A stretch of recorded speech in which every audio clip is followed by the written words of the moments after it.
आलू मियाँ आलू मियाँ आलू मियाँ आलू मियाँ आलू मियाँ आलू मियाँ कहाँ गए थे। सब्जी की टोकरी में सो रहे थे, बैंगन ने लात मारी रो रहे थे, गाजर ने प्यार किया हंस रहे थे, अब्बू ने पैसे दिए नाच रहे थे, अम्मी ने लड्डू दिए खा रहे थे।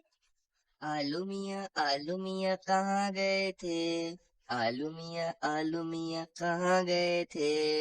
आलू मियाँ कहाँ गए थे।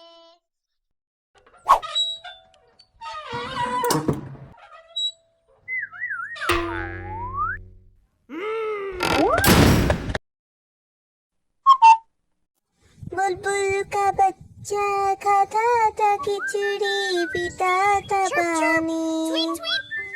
बुलबुल का बच्चा गाता था गाने मेरे सिरहाने। एक दिन अकेला बैठा हुआ था, मैंने उड़ाया वापस न आया। दादी अम्मा कहती है चांद पे परियां रहती है।